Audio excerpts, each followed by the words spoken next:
Hello, everybody, and welcome to another episode of the Business Origin Story podcast.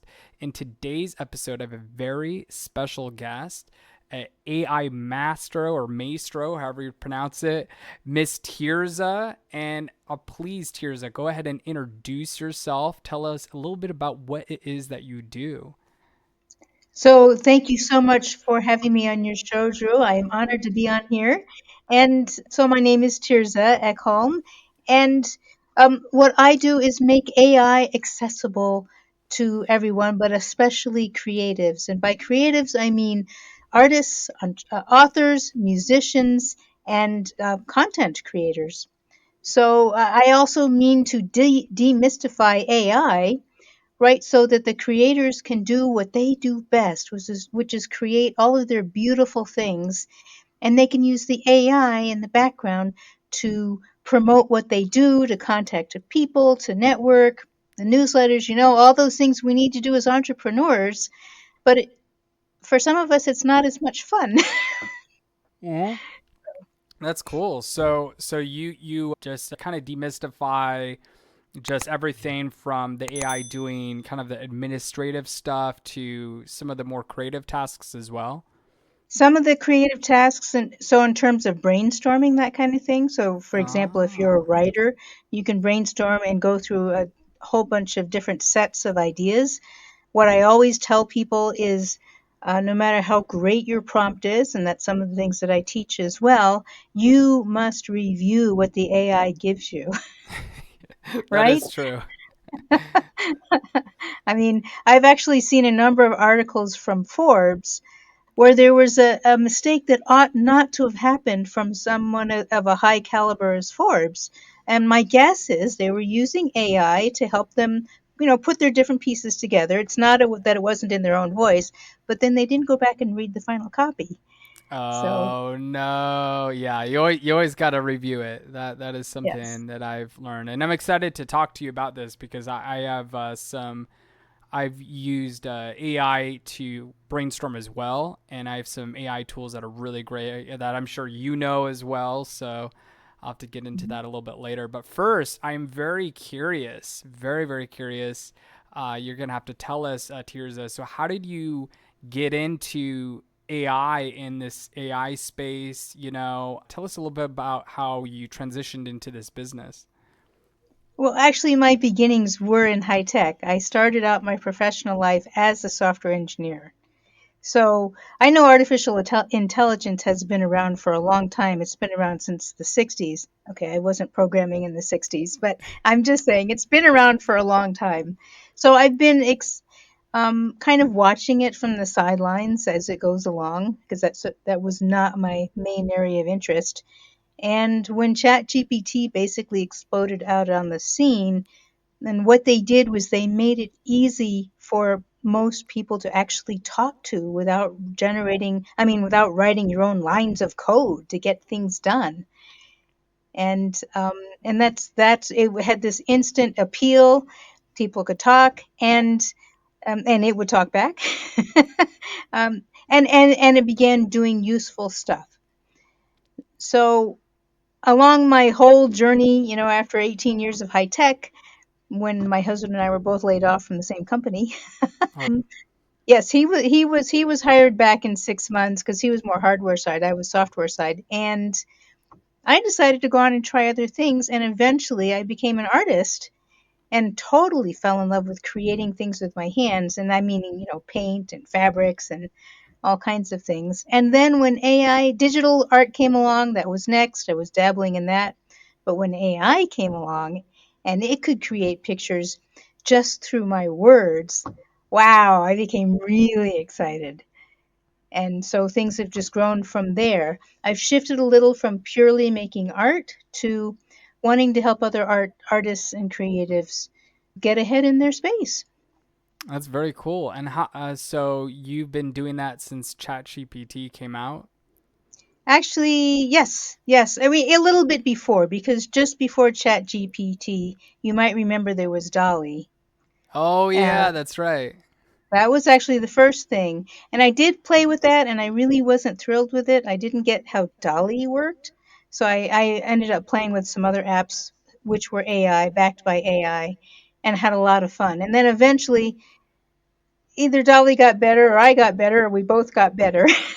It became easier.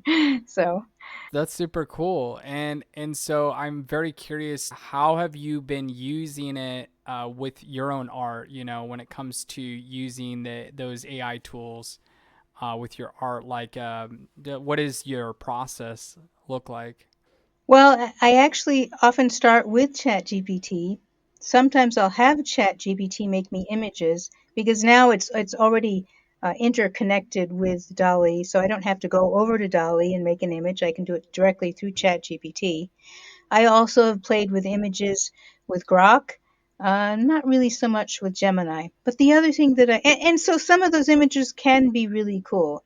Oftentimes they're not. Um, so what then I will do is ask ChatGPT to say, hey, I'm going to use thus and such tool, like MidJourney, for example. Please write me a prompt so I better get what I want. I mean, Mm. and so it'll write me a prompt. I'll go plop that into MidJourney or some of these other tools, and maybe it won't be perfect, but it'll be at least get me on the way. So once I can see what that tool is making, then I can add or delete words or choose a different style and get what Oh. I want.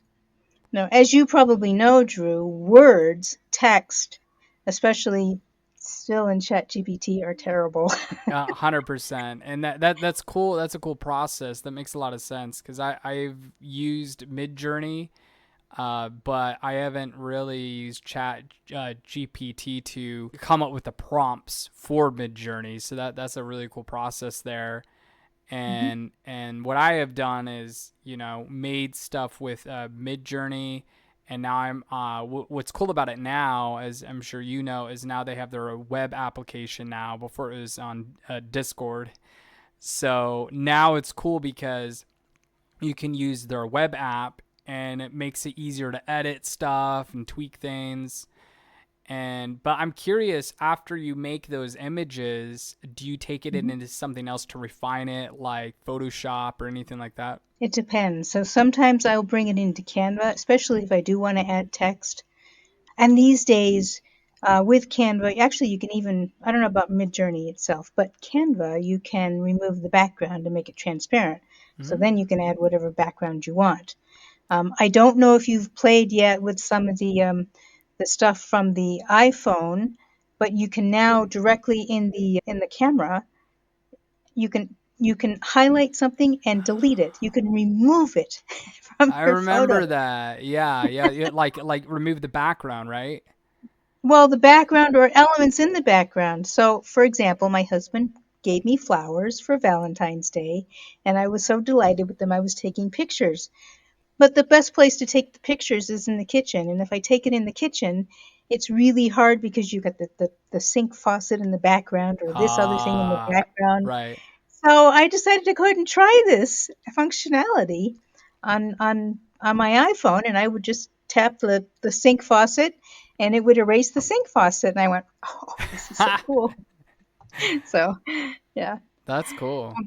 If that, actually for fun, I uploaded that into another art app so that I could play with it to make different kinds of art just with the flowers. But then here's where Midjourney comes back in. Art that I create in other art apps, you can load into Midjourney and use their blend feature. Yeah, that's true. Played around with it a little bit. Yes, yes, yes. So Canva is my friend. I don't necessarily like Canva's created images. Again, we're back to that thing is I'm not quite sure what it's looking for. And maybe I just become conversant with each tool over time. So I don't want to say we have a relationship. That sounds silly. But that me and the tool Yeah. have figured out what we want. I feel that, there's different tools that kind of, are kind of good at creating certain types of images, like I've noticed I think is it Leonardo, I think dot AI, that has kind of a different look to it than Yes. Midjourney sometimes. And I don't think I've made images with Gemini before. But yeah, no, they're all can be a little bit different. The different apps and things like that for the image generation. And I find MidJourney's been pretty good in the way it's rolled out the new updates and new features. The consistent character thing has been really nice. Yeah. And how you can do the character weight, right, and Mhm. things like that, which is really cool if you're doing something like storyboarding, or if you just have like you're doing something like creative where you want like the same type of person for it could be like a product or whatever, to model it or whatever it is. But that's been really cool. But I totally feel you with the text. I find Claude's really good with the text and stuff. It's a little bit better. Have you used Claude before? Not for the images. I use Claude for things like, writing my emails or my blog posts or that kind of thing. But I didn't know it could do images. Oh no, no, it can. I was just saying Oh, it's better with the text. Oh, text. yes. Oh, yes, yes, yes. Another really good one for art is Adobe. Um, Yeah. and Adobe has recently introduced a video feature, which I understand is Oh, also pretty good. So for I haven't played much with the video. That's oh, for me, it's a whole nother different area to play with. I think I know what you're talking about. I think it's the video components part of Premiere, right? Yes. Yeah, yeah. I haven't played around with that. I know they rolled it out, and I do have Premiere, but I haven't played around with the AI stuff yet on that. But yeah, that's really cool. And I'm curious when it comes back, going back to the AI, creating different art elements like that. So you use GPT to come up with a prompt. You use MidJourney, and Mhm. then from there you might refine it in something like Photoshop. And then after that, where do you typically distribute your art, your creations? I was using Wirestock.io for a while, and I haven't used them for a while, but I still think they're pretty good. The other one that I've used is I will be putting more actually out on NFTs, but now it's just finding the time to put more of these things out. So the other one that I use, by the way, it's in the I'm part of a group that has a set of tools called the AI Genius Club, and they make just gorgeous images. But they are gorgeous, but they're more intended maybe for social media. So that's probably where the content creator comes in. Mm, that So makes it's not sense. necessarily my style because I like to do unusual things with my art. Nice. But when you're doing a social media post, you want something eye catching, but you also don't want it to be too weird. So That makes sense. Yeah, yeah, I yeah, totally feel you there. That's right. that's really cool. And my question, another question I wanted to ask you was, what has been transitioning into this space? What has been the biggest challenge? Was it just kind of learning all these tools, or? Part of it is learning the tools. Part of it is was actually sticking to one niche, really, one group. Because as AI was coming out, I was kind of all over the place because I'm interested in a lot of things, but people aren't necessarily interested in a lot of things. They want what's going to help them. So I honed in on the same struggles that I have, which is what do you do with the CRM? What social media posts work? How do you research? How do you get the feedback? And those are all super important for us as entrepreneurs and business owners. And creatives are not necessarily attuned to that. And I certainly haven't been. So I want AI to help me with that. And I also use AI for research. I use AI to I'll just plop in blocks of text sometimes from another website and I'll say, I don't know what this is. Tell me what this means. Yeah. Right? Yeah. So ChatGPT has been enormously helpful for that. And actually, any of them that I've tried, Gemini, Claude, um, I haven't played as much with Grok until recently. So yeah, but the cool thing, so DeepSeek, you may remember, came out like about a month ago. Yeah, The I heard one about from that. China. I didn't actually try it. I downloaded it. I read the terms and conditions and the privacy policy, and I said, I don't think Yeah. so. So I deleted it. I didn't even create an account. But the reason I call DeepSeek a good thing, as weird as this sounds, is because then it caused all the other ones to say, oh, well, we better do something useful too. Right? Yeah. Yeah. It was definitely disruptive from what I heard. So, Yes, yes, yeah. So what are your favorites? oh, that's a great question. I'm glad you brought that up. I think that's cool, by the way, that you've come up with a process to work with entrepreneurs because my process, kind of with a similar goal to make my life easier is I will use Claude when it comes to kind of the emails and coming up with the social media posts. And what's cool is, like if it's a LinkedIn or something like that, there's a GPT and ChatGPT for well, like making specifically LinkedIn posts. So I'll sometimes run it through that just to make sure get a different opinion. So that's Right. kind of how I like to use the AI tools is like I'll come up sometimes like depending on the post on social media or maybe it's an email to like a cold email that I'm drafting or something like that. I'll run it through Copilot or something like that, which I Mhm. believe is ChatGPT, and then I'll run it the same prompt through Claude, and then I'll just see like what do I think just sounds better.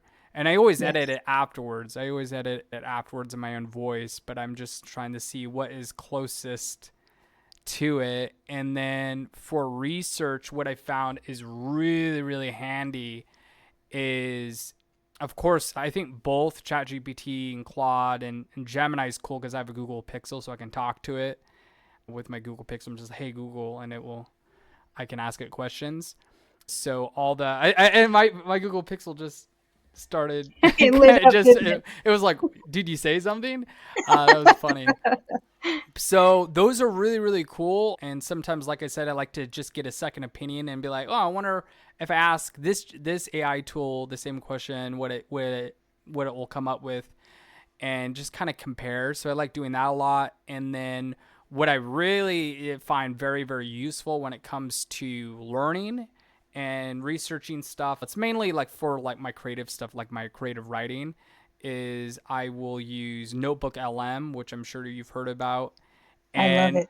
Yeah. it's so cool because what I love about it is you have to kind of train it and make a knowledge base. And so what I do with my creative writing is I have a PDF textbook of like a screenwriting textbook, and then I'll put my drafts of my screenplay, my outlines, kind of the synopsis, all that stuff in Notebook LM. And then what is cool is I will handwrite, different scenes that I think would be good for like my story, for example. And then I'll type it up and then I'll ask it, like based off of this draft, and then I'll also check the source of that textbook. And then Mhm. I'll ask it, do you think this scene would add to the story, or is it going to take away from the pacing, or does it not move the story forward? What's your assessment of this scene? And what's cool is it's not it's pulling from that textbook, that screenwriting textbook, and being Mhm. like, well, based off of the hero's journey and the character development, and it will just give a complete analysis.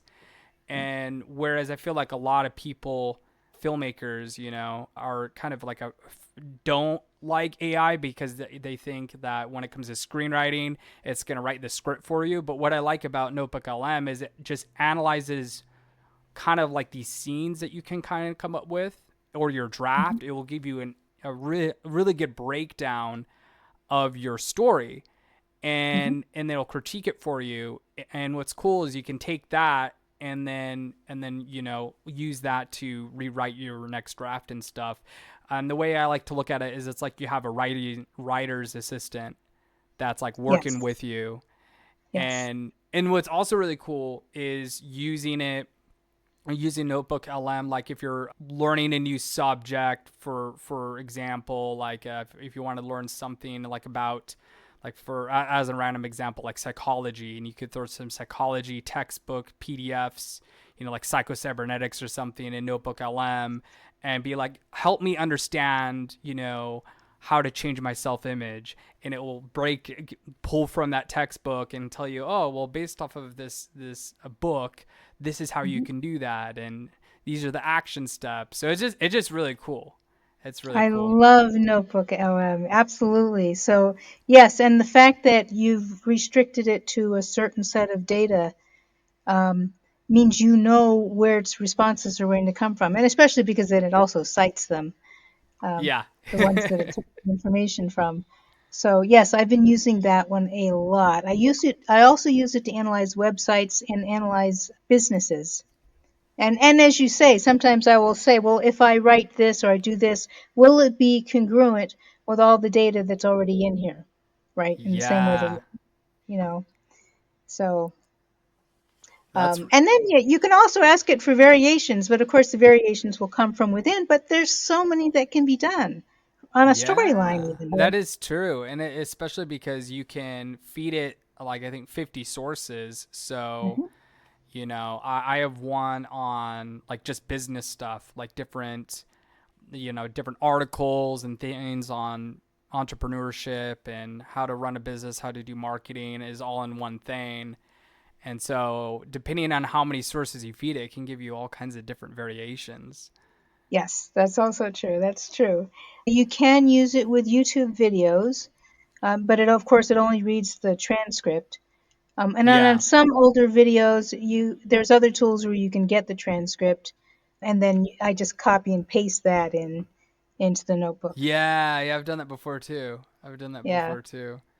So yeah, I'm just thrilled with it. Now, if you upgrade to Notebook LM Pro, you can have 500 sources per notebook. Wow, So, that's insane. uh, but I'm thinking for authors because I remember when I was in high school, my mom was an English teacher in the high school, and I would go to her and I would say, I read thus and such in a fiction book, and it turns out to be a fact, a real true thing. And she said, well, the fiction authors have to do all of this research just like the nonfiction authors do. Yep. So fast forward to today, and I'm thinking about for the authors who do their diligence, do their research, especially I'm really into sci-fi, so especially in the sci-fi realm, Nice. right? They need to check whether something will actually work or mostly work, depending on their story. But I was thinking if you gather all of your research into one digital notebook, how useful that will be. Yes. And especially for those authors who end up writing series. Oh yeah. Yeah, 100%. It's really funny that you mentioned that because I had this similar thought, myself because I am writing a sci-fi series, like a TV series, and so Mhm.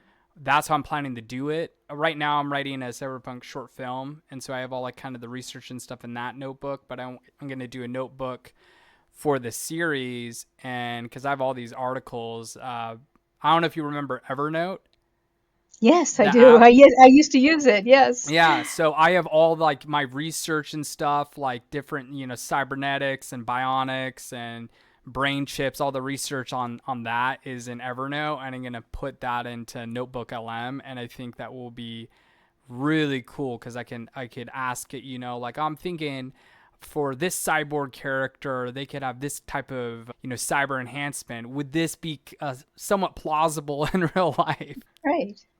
Right. Right. Yeah, my favorite sci-fi movies especially, but even other movies are the ones that stretch my credibility, but not too much. Right? Exactly.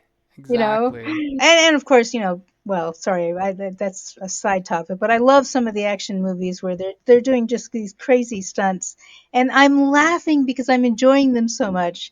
So, sorry, that was a little bit off. No, no, it's good. Yeah, that's really cool. That's really Yeah. cool. Yeah, I Yeah. really do totally agree that it's gonna really help with writers and especially with the research component. But I wanted to move forward and ask you, how are you planning to transition? You are teaching creatives how to use these tools. how are you planning to help them with it? Do you have like a YouTube channel? Are you planning to put out a course? What's your plan with that? So I'm doing a couple of things. I've started now doing a Friday office hour. So it's the same time every Friday from 10:30 to 11:30 Mountain Time. So whatever that translates to, and I invite people to come and ask their questions about AI in general. And for each one of those, I do a mini demo of a tool. And then what I do then is the following week I create a new. I'm planning to create a new course on some tool, maybe that one, maybe a different one, and publish it on the Great Discovery, and which is an educational platform. People can pick up my course there. I will have a YouTube channel also, and I'm collaborating with Donna Mitchell because she's also very much into the AI space, AI and technology. And so even though our perspectives are very different, Mm-hmm. we can then refer each other. And so we put content on, we'll be putting content on each other's channels, so to speak. That way people, if they ask Donna a question, she says, "Oh no, that's that. You really need to talk to my friend Tirza because she's Yeah. really good at that." Or I say, "Oh no, no, no, you really need to talk to my friend Donna because she's really good at that." So, and we have different networks. So we see that as a great way to help each other and help the bigger community because AI is huge. Oh yeah, it's massive now. Yeah. It is just massive. That's super cool. I could definitely can see that really taking off for you because that's definitely a need that a lot of people have, especially entrepreneurs, who are creatives, wanting to be more entrepreneurial and use these tools. There's kind of information overload, so if you can Yes. guide them and help them, like let me show you a easier way. I think that's gonna be really successful for you, for sure. Yes. Thank you. Thank you. And then the whole new field of automation is coming out. So that's really exciting. I listened to an AI expert recently, and one of the things that he honed down that I thought was super, super important, because I do this too, which is you need to know what you want, before you can expect good results from the AI. And you can use the AI to zero in on exactly what it is you want. But if putting you're putting prompts out there and asking it for things and it's not quite what you want, that's the reason is because you need to figure it out even closer. So Yeah. in some ways it's not that different from, I don't know, over 10 years ago I had a physical assistant or a person come into my home office to help me with things. And I remember initially being frustrated because, well, I don't know why I expected her to be a mind reader, but I thought she would know that I wanted these things filed and these things over here. And it was I know it sounds stupid, but it was an eye opener. I have to tell her exactly what I want. Well, the AIs are really no different. So, Yeah, absolutely. I totally agree with you. That's how I kind of see it when it comes to especially when it comes to tools like MidJourney when creating the images. It's like the more specific you can be mhm, with the style and the type of imagery you want, it's just the yes. better result you're gonna have. So I totally agree with that. And then my other question I was going to ask you was when are you planning to put out your YouTube channel, or are you still, did you just start it, or when you're planning to put it out? I'm really trying to decide. I have a YouTube channel out there, but it's the one I've had for years, even back when I was doing physical art. So I still have some old videos of me in my previous studio where I was showing people how to do things. And there's nothing wrong with that, but it's not really relevant. So I didn't know if I should start a brand new channel with this Mm, what I'm doing, or just not worry about it, leave it there because it's part of my history, and then just move forward with what I'm developing now. yeah. So Yeah, that makes sense. That makes sense. yeah, there's not Yeah. many people who spell my name the same way I do, so I'm fairly safe there. So, Yeah, that's true. That's true. yeah. So yeah. Well, that's really cool. Well, and it's especially because there's now when you just mentioned automation, There's Hmm. so many AI tools now for automating, like the YouTube, descriptions and SEO and things like that. So, Hmm. and Yes. since your topic's very relevant right now, that I'm sure it's going to take off for you. Thank you. Thank you. And yours as well. I've really been enjoying your videos as well on your channel. Oh, thank Uh, you, thank you. Yeah, welcome. I've Yeah. been using the different tools, vidIQ and TubeBuddy, to Hmm. help me just get make sure I'm setting up the videos correctly Yes. and all that Yes. fun Those are, stuff. I haven't used them myself, but I've heard they're really good. So, yeah. Yeah, it's really good about automating it. Wrapping up here, I wanted to ask Mhm. you, what are your plans for the future with this new business that you're starting up, helping creative entrepreneurs with AI? Well, I want to help as many artists and creatives as possible. The other piece that I wanted to mention that goes right into this is the reason I'm excited about the Great Discovery is because it's global. It's so easy, and it's not just the Great Discovery, but you can translate everything into other languages, right? Ah, And you can also translate into their culture and their market conditions. And what I mean by that is if here in America we would expect to pay $99, say, for a course, because it's mm-hmm. sort of in our economic outlook. But you go to another country in a different part of the world, and their economic outlook is very different. It would be appropriate to say charge $25 for that course in their local currency, and the platform will automatically make that adjustment for you. So I find that all of this super exciting. So when I'm talking about creatives, I'm not just talking about here in the US. I'm talking about all over the world. Practically everybody, maybe not everybody, but so many people have a cell phone and they access the internet, all the social media platforms, and more through their cell phones. Yeah, that's So, true. That's true. And I'm sure, Great Discovery has an app, so that's yeah, perfect. yeah, yeah. So I'm excited about the future. AI also helps us personalize whatever content you're putting out to people. So especially education.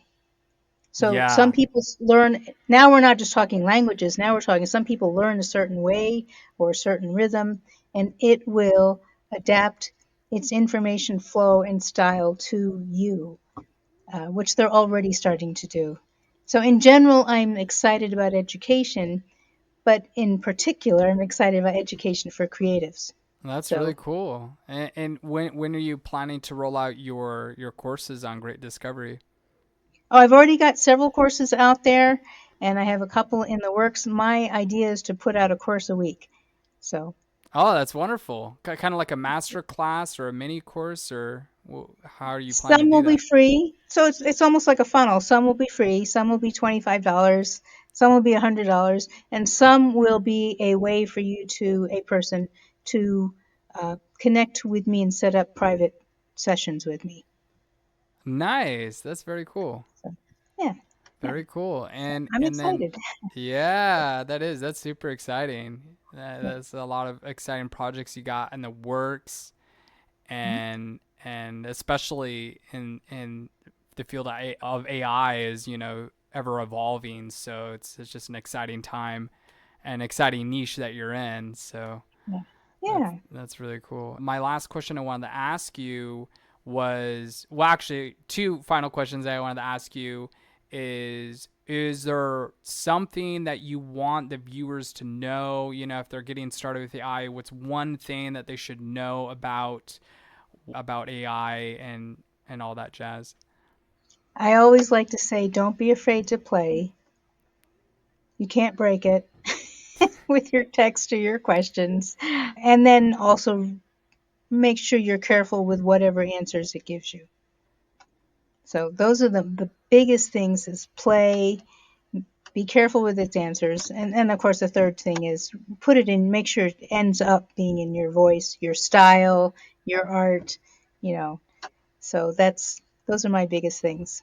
I But, love it. oh, Oh, go ahead. AI has helped me.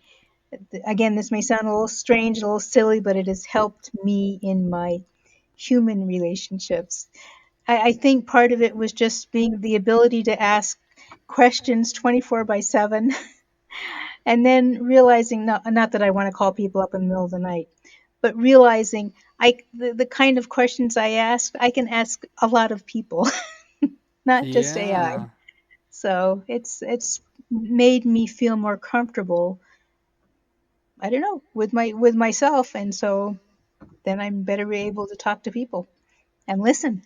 So that's really cool. And then I actually I just thought of a question I wanted to ask you before we wrap up, and that is, what would you say to people who are hesitant to use these AI tools for either making their own content or anything like that? if you're worried about, there are specific tools. So for example, pseudo-write is designed to not allow you to plagiarize. And actually it goes into specifics on their website of how they do that. So you don't have to worry about plagiarizing on other people's content. And then the other thing is, be creative. It's okay to riff off someone else's material, but then it's just like when we were in school, in high school, middle school, and we did our research and we would cite these sources. You always had to rewrite the sources in your words. Otherwise, it was plagiarism. Well, this is similar. Make Yeah. sure you're putting you into it, because that's, in the end, that's what people want. People are not interested in listening to robots, except for maybe 30 seconds. They want to hear you. So, yeah, I like that. That's a good way to phrase it. For yeah. sure, for sure. And then my final question to you, Tirza, is what is the best way for people to get in touch with you to learn more about what you do? Really, the simplest thing is Terza, Terza, at theterzafactor.com. The Beautiful. Terza Factor has been my business name for a number of years, and I've kept it throughout everything. So Terza at theterzafactor.com will always be the evergreen way to reach me, unless the internet dies. Let's hope not. Yeah. Well, very cool. Well, I appreciate you coming on, Tirza. It's been really fun learning about what you're doing and what you're up to, and chatting about the new developments with AI. And be sure to check out Tirza, check out her courses, her upcoming YouTube channel, and of course her wonderful website. And thank you, everybody, tuning in and watching this episode. Be sure to subscribe, click that notification bell so you're notified on the next episode coming out. We're going to continue to put out more of these awesome episodes of these wonderful entrepreneurs and what they're up to. So thank you again, everybody. And as always, stay classy. Cool. I'm going to